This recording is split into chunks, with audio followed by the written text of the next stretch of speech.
Madame, Monsieur, bonsoir et bienvenue dans le 20h de TFM. Un seul titre dans l'actualité de ce lundi, 6 mois avec sursis, 200 millions de dommages et intérêts, contraintes par corps fixées au maximum. Sauf retournement de situation, Ousmane Sonko ne sera pas candidat à la présidentielle de 2024. Ses conseils ont 6 jours pour se pourvoir en cassation. Silence radio du côté de ses avocats pour le moment. On vous explique tout dès le début de cette édition. Voilà pour les titres et tout de suite le développement.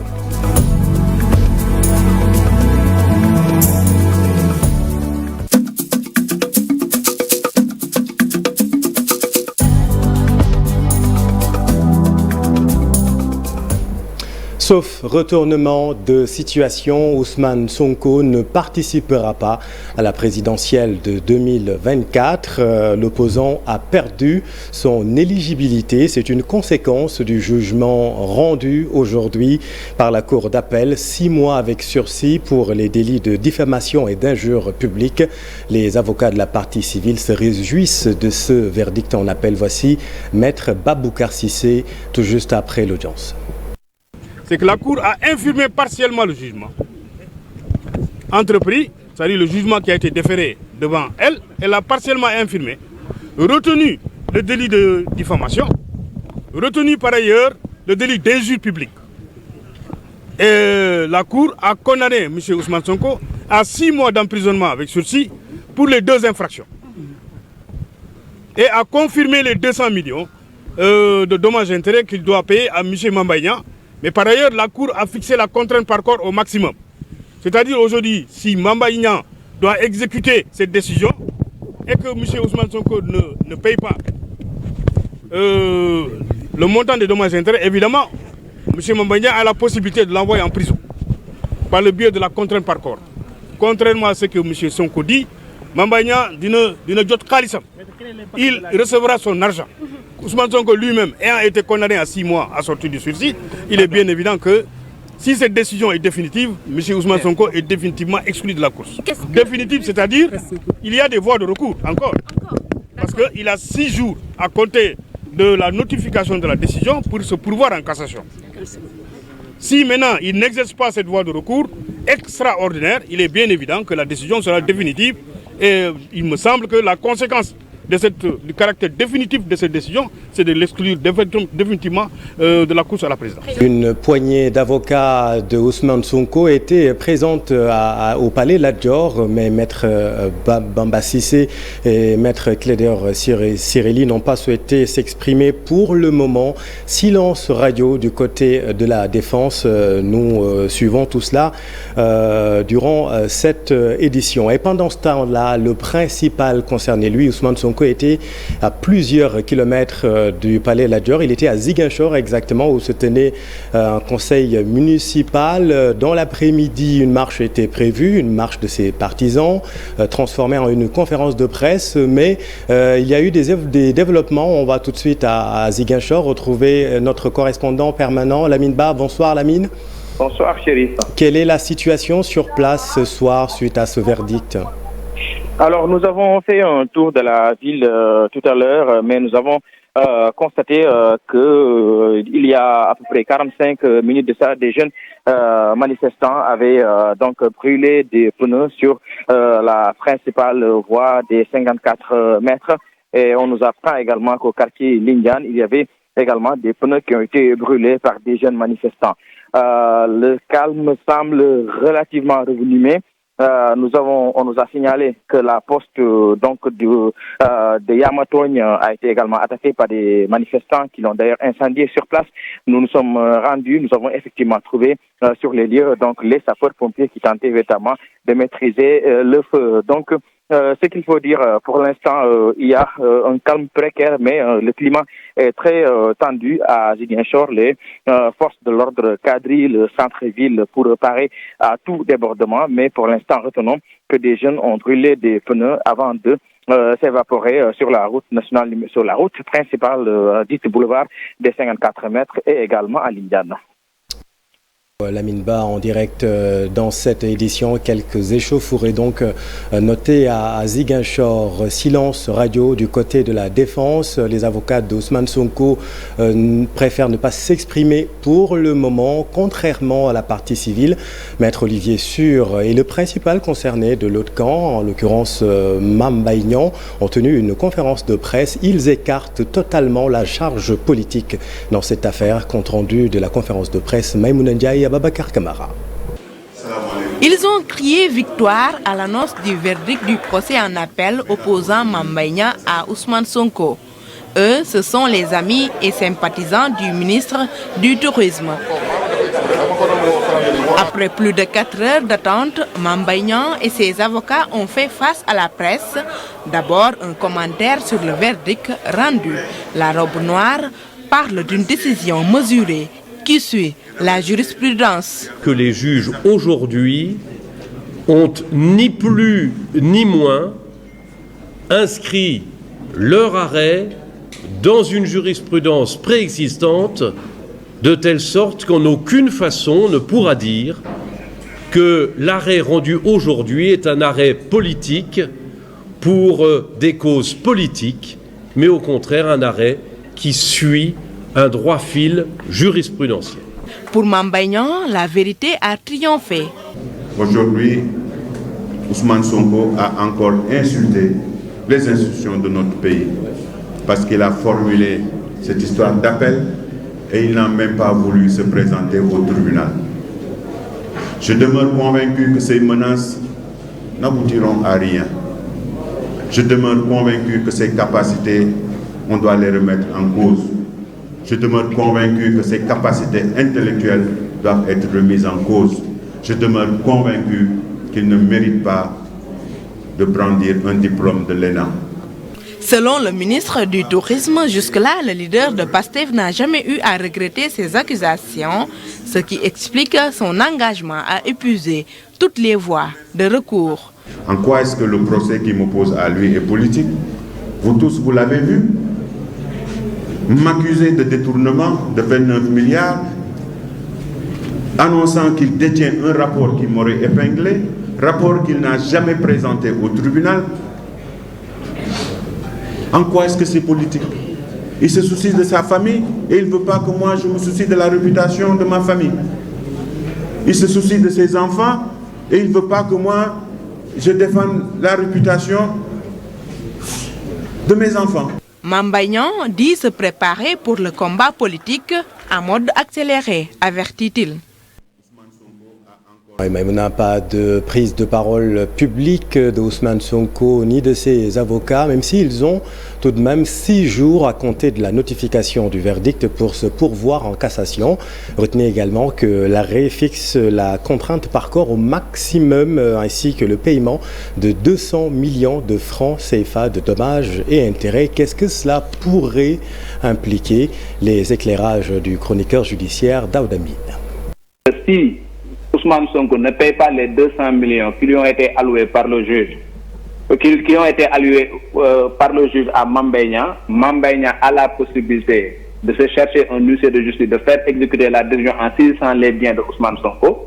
Maintenant, s'il ne trouve pas des biens à saisir, il a la possibilité, sur la base de la contrainte par corps décidée par le juge, de l'envoyer en prison pour une durée de 2 ans. Voilà, ça c'est ce qui est prévu par le code de procédure pénale. Maintenant, sur la condamnation de 6 mois avec sursis, ça a forcément des incidences sur le plan de son éligibilité. Parce qu'il y a l'article L30 du code électoral qui s'applique à lui. Parce qu'il y a 2 dispositions du code électoral qui s'appliquent à toutes les personnes qui veulent briguer un pouvoir et qui ont été condamnées, article L29 et article L30, suivant un quantum de condamnation. S'il était condamné à une peine supérieure à 6 mois de prison avec sursis, à partir de ce moment-là, il perdrait ad vitam aeternam son éligibilité. Cet article-là dispose qu'il va perdre son éligibilité pour une durée de 5 ans. La première instance, on l'a dépassé, c'était le tribunal correctionnel. La deuxième instance, c'est le verdict de la Cour d'appel. Après, il y a une troisième instance, c'est la Cour suprême.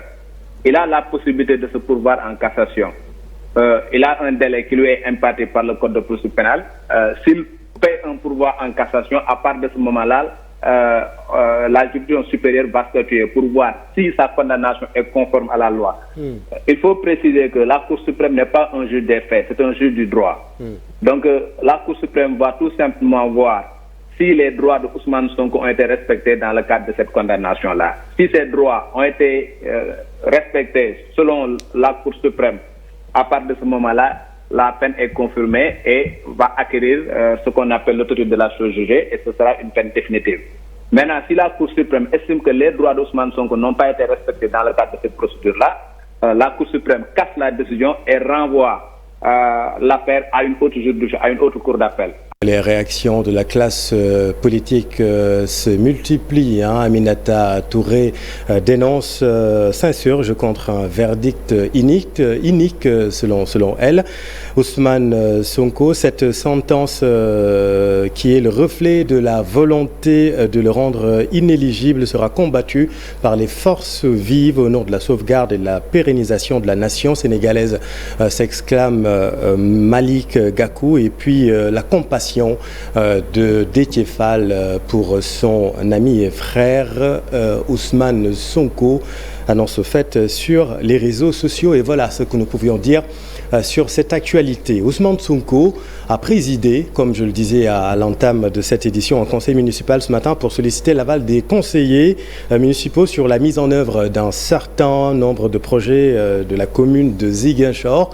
On note entre autres la mise en service de l'unité de pondeuse de pavés, la réfection du stade Jules-François Bocandé ou encore l'initiation à certaines poursuites judiciaires contre les auteurs du bradage foncier dans la gestion sous le magistère de son prédécesseur Baldé. Voici le maire de Ziguinchor, Ousmane Sonko, avec notre équipe dans le sud. Puisque la commune s'était dotée d'un certain nombre de matériel, notamment une pondeuse de pavés et d'autres matériaux, nous avons pensé que nous pouvons, dans le cadre d'un partenariat public-privé, mettre en place cette régie, qui est une bonne formule pour la réalisation qualitative et quantitative des travaux, mais également pour la création d'emplois. Et c'est une formule qui nous permet de faire ce qu'on appelle des activités à haute intensité de main-d'œuvre. La seconde autorisation qui était demandée, c'était relatif à la concession du stade Jules-François Bocandé. Dans ce cadre bien précis, nous avons considéré qu'il fallait associer les associations sportives, leur concédant la gestion, ce qui nous permettrait d'être beaucoup plus à l'aise dans la matérialisation. La troisième, c'était une autorisation pour initier un certain nombre de procédures qui nous permettraient de freiner un certain nombre d'activités illicites que nous avons relevées, particulièrement sur le plan foncier, où il y a eu des agissements qui me semble extrêmement grave dans la gestion des lotissements autorisés, mais également dans l'application de lotissements non autorisés. Toutes choses qui sont prohibées par la loi, aussi bien le code du domaine de l'État que par le code de l'urbanisme. Toutes ces mesures ont fait l'objet d'un vote à l'unanimité, à l'exception de la mesure tendant à saisir les autorités judiciaires par rapport à certains agissements où il y a eu 2 abstentions sur plus d'une soixantaine de présents. Parlons consommation. Le prix du litre d'huile de palme raffinée connaît une baisse de 100 francs. L'huile de palme raffinée est utilisée par près de 80% des ménages au Sénégal. Ce nouveau prix a été fixé vendredi, vous le savez, à l'occasion du Conseil national de la consommation. Une économie de 100 francs CFA dans le panier de courses de la ménagère. La mesure sera actée cette semaine, a annoncé le ministre du Commerce ce matin dans l'émission qui réveille le Sénégal. RFM Matin, compte rendu Cheikh Diop, Diafaraba. C'était à 1200 francs CFA le litre de l'huile de palme. Désormais, vous l'aurez à 1100 francs. Après une tendance baissière à l'international, l'État a décidé de diminuer le prix. Le 1 litre à 1100 francs. Une nouvelle bien accueillie par les consommateurs. loolu bu ko defee dinañu arrangé parce que fi mu nekk nii kenn ku ne xam na ne métti na surtout ci jaboot yi vraiment dund bi cher na kon nag ñun lu ñu ci wàññi rek dañ koy def ñuy arrangé. bu fekkee am na tamit dinañu gënal bu fekkee wàññi bi am na moo ñuy gënal parce que moom wax dëgg yàlla tar na trop ci suñu côté. Même réaction chez les importateurs qui magnifient cette volonté des autorités étatiques. vu qu'auparavant l'huile coûtait très cher au niveau international, c'était par rapport le prix était vers les $40, $38, $35, et l'État du Sénégal avait soutenu les ménages et soutenu les importateurs en réduisant les droits de douane, et après cela il avait fixé les prix à hauteur de 1200 francs le litre pour l'huile raffinée de palme au détail. Au détail, c'était à 1200 francs fixé par l'État du Sénégal, et les importateurs devaient vendre à 21 500 le bidon de 20 litres, huile de palme raffinée toujours. J'espère que l'État est en train de faire des efforts pour aider les ménages. Le litre d'huile à 1100 francs, c'est possible et ça peut se faire. Le ministère du Commerce compte publier un arrêté dans la semaine qui va rendre effectifs les nouveaux prix. Les récalcitrants sont avertis. Un suivi est prévu. Ceux qui ne respecteront pas, heureusement, il y a un supplément d'effectifs par les volontaires de la consommation issus des quartiers qui vont les appuyer, les corps de contrôle du ministère du Commerce. Donc le contrôle, au lieu de passer une fois par mois, passera une fois par semaine. Et ce qui est intéressant est qu'il y aura aussi un contrôle citoyen.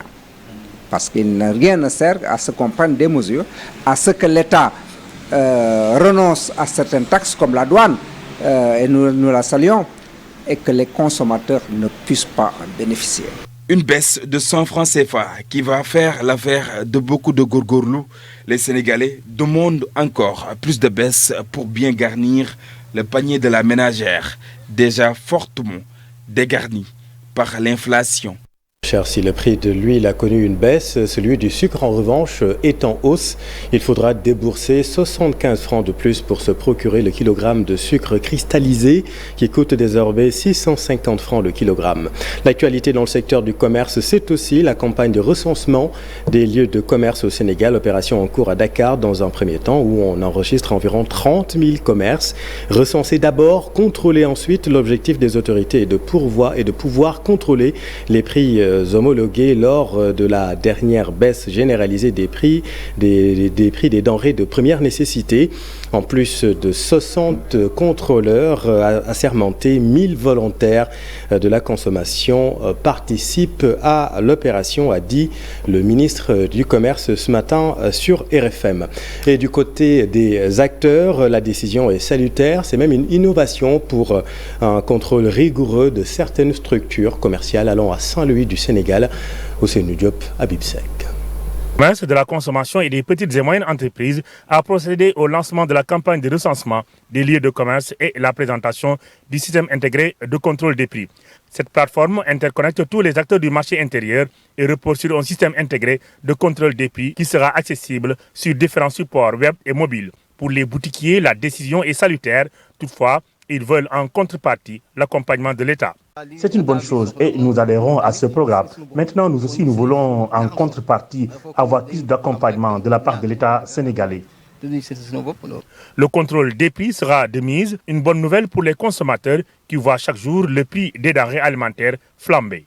Au Sénégal, je pense que c'est une bonne chose parce que l'État doit pouvoir savoir avec qui il doit communiquer, il doit parler, quelles sont les solutions à apporter à leurs problèmes et tout ça, mais pour cela, il faut les connaître. Selon les responsables du ministère du Commerce, avec cette nouvelle plateforme, le contrôle sera de rigueur et la localisation des lieux de commerce sera beaucoup plus facile. L'importance, c'est pour prendre une bonne décision. Pour que la mesure gouvernementale soit effective, pour qu'elle soit efficace et pour qu'elle soit efficiente, il faut qu'elle soit basée sur des éléments éclairés. Et dans ce cas de figure, elle doit être fondée sur des informations scientifiques, c'est-à-dire des informations claires, précises, pertinentes et parfaitement vérifiables. Avec ce nouveau programme, plusieurs centaines de jeunes vont effectuer des enquêtes dans les différentes villes du pays. À partir du 26 prochain, 60 contrôleurs économiques plus 1000 volontaires. Attention tout de même, le président de l'association des boutiquiers détaillants invite les volontaires à ne pas outrepasser leurs prérogatives. Le voici avec Mambiram Diouf. Nous alertons déjà qu'il est nécessaire de rappeler que les agents à charge du recensement ne doivent en aucun cas outrepasser leur mission que celle du recensement et de cueillir des informations dans tout le circuit. J'insiste, dans tout le circuit, pas les boutiquiers détaillants seulement. Détaillants du Sénégal. Vous savez, l'association ABDS a comme slogan le bien-être des populations et du commerce. Donc si l'État a une initiative de formaliser le circuit en faisant un recensement des boutiquiers, des demi-gros et des grossistes, nous la saluons et nous la soutenons à 100%. Par contre, nous alertons dès présent de rappeler que les agents en charge du mission ne doivent en aucun cas outrepasser leur mission que celle du recensement et d'accueillir ou de cueillir des informations. Agriculture à présent, l'Institut sénégalais de recherche agricole promeut la production des nouvelles cultures comme le blé par exemple.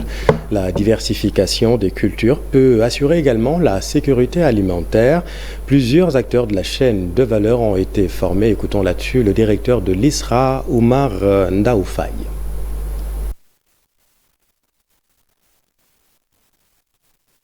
À présent, forte hausse des taux d'abandon scolaire notés l'année dernière. La violence en milieu scolaire, un des facteurs favorisants selon les acteurs. Les autorités académiques multiplient à Fatick les stratégies pour mettre un terme à cette déperdition scolaire. On est tous là avec Aminata Goudjabi et Abdoukarim Bey. Pour une assistance attentive, l'inspecteur d'académie de Fatick passe en revue le secteur de l'éducation et de la formation à Fatick. Plusieurs cas d'abandon scolaire ont été recensés l'année dernière dans la région. L'élémentaire, le moyen et le secondaire sont tous concernés. L'une des raisons évoquées est la violence en milieu scolaire. Pourtant, le phénomène connaît un net recul dans l'académie. Les taux d'abandon existent. Il y a eu une tendance haussière. Il y a un écart de plus de 2 points. Ce qui fait que, par exemple, si on était à... Mais dans l'ensemble, on a vu qu'il y a la question des violences en milieu scolaire qui peuvent être source d'abandon. Et nous avons mis en place une stratégie pour prendre en charge les cas de violence notées dans nos écoles. Plusieurs programmes et projets sont mis en œuvre par l'État et les partenaires pour améliorer les conditions d'enseignement et d'apprentissage, mais des efforts restent à faire. Des abris provisoires existent encore dans la région. Des daras modernes, il faut en construire. Les centres de formation professionnelle sont aussi à renforcer. On peut noter la nécessité d'achever tous les projets de construction dans les centres de formation professionnelle. Nous avons aussi noté l'accompagnement que nécessite le programme EBJA, qui regroupe les daras, les centres d'alphabétisation fonctionnelle, mais aussi tout ce qui est offre éducative communautaire. Et en parlant des daras, nous avons compris qu'il y a des difficultés. Maintenant, pour les abris, nous avons un projet ProRap. En ce qui concerne les résultats scolaires, l'Académie de Fatick a fait des performances pour tous les examens. Cheria Badiop estime que c'est le fruit d'un travail acharné fourni par les enseignants. Nous avons fait un bond de plus de 5 points. Avec le BFM, nous sommes partis de 50,1% à 55-56%. Nous avons des performances par rapport aux résultats du baccalauréat. Nous avons enregistré beaucoup de mentions l'année dernière. Associations de parents d'élèves, élus locaux et autorités administratives ont assisté à la cérémonie consacrée à la 10e revue annuelle conjointe du secteur de l'éducation et de la formation, un cadre qui a donné occasion aux acteurs concernés d'évoquer les problèmes du secteur. Des réflexions ont été trouvées pour un système scolaire où élèves et enseignants seraient davantage épanouis. Merci Aminata. Culture à présent, belle communion des ethnies à Madina Wandifa, c'est dans le département de Bunkiling. 4 jours de festivités culturelles pour revaloriser les cultures locales. Reportage magnifique de Bakary Konté et Kali Djamé. Toutes les facettes de la culture sénégalaise ont été revisitées lors de la célébration des 15 ans de la commune de Madina Wandifa. On a vu un programme culturel très riche avec presque plus d'une dizaine d'ethnies qui ont présenté leur richesse culturelle et ça démontre vraiment la beauté de la diversité culturelle dans la région de Sédhiou mais plus particulièrement dans la commune de Wandifa Et c'était un spectacle beau à voir et vraiment c'est l'occasion de féliciter le maire et tout son staff. Selon Youssouf Diatta, cette manifestation participe à la paix et à la stabilité de notre pays. On a assisté vraiment à un défilé de plus d'une dizaine d'ethnies. Chaque ethnie est venue avec vraiment une des facettes de son identité culturelle, une des facettes aussi de son patrimoine à travers plusieurs types d'expressions artistiques et culturelles. Et donc du coup, c'est vraiment l'occasion de féliciter vraiment toutes les communautés qui sont engagées auprès de M. le maire Malang Seyni Fati et toute l'équipe municipale, mais aussi toutes les autorités qui ont accompagné, notamment le ministère de la Culture aussi, qui a accompagné cette manifestation. Le son et lumière est là et une subvention, je pense, a été aussi accordée aux 15 ans de Wandifa. Durant ces 4 jours, Médina Wandifa était la capitale de la culture sénégalaise. Toutes les communautés présentes ont effectué de belles prestations. Les participants parlent d'une réussite totale. La municipalité promet l'organisation de d'autres activités culturelles. Merci beaucoup Bakary pour ce très beau reportage. Parlons sécurité routière à présent pour la promotion de nouveaux comportements dans la circulation. Des outils pédagogiques sont définis pour créer de l'émulation autour de l'éducation routière en vue de réduire les accidents. C'est dans le cadre d'un partenariat entre le Conseil exécutif des transports urbains de Dakar et l'école sénégalaise pour la sensibilisation des concours de génie en herbe sur la sécurité routière entre écoles situées au bord du corridor du BRT ont été organisées. La finale a eu lieu ce week-end au Théâtre National Daniel Sorano. Écoutons là-dessus Tierno Biram Ao, directeur général du CETUD. Nous avons très tôt travaillé et de manière très étroite, de manière intense, à ce que nos élèves soient dotés d'outils leur permettant de lire la route, d'interagir avec les différents modes de transport dont le BRT, afin de sauver des vies avec un objectif zéro accident. C'est ainsi que nous allons travailler avec les 120 établissements dans le périmètre d'influence du BRT. Aujourd'hui, c'est la finale du département de Guédiawaye. 58 établissements ont été concernés, ont été touchés et 58 000 élèves qui vont être nos ambassadeurs pour diffuser les messages auprès de leurs familles, auprès de leurs frères et sœurs pour un meilleur usage de la route, des comportements plus vertueux, des comportements qui sont conformes à notre ambition d'émergence. Italie maintenant pour parler littérature. D'illustres poètes ont participé en Italie à la 8e édition du prix international de poésie Léopold Sédar Senghor, fondé par le poète et écrivain sénégalais Cheikh Tidiane Gaye. Objectif de cette rencontre, valoriser davantage la figure du président poète. Voyons tout cela avec Augustin Faye. La cérémonie de remise des distinctions du prix international de poésie Léopold Sédar Senghor s'est tenue ce samedi 6 mai à Milan en Italie. Fondé par le poète et écrivain sénégalais Cheikh Tidiane Gaye, le prix international de poésie Léopold Sédar Senghor est très connu à travers le monde et de poètes illustres y participent à chaque édition.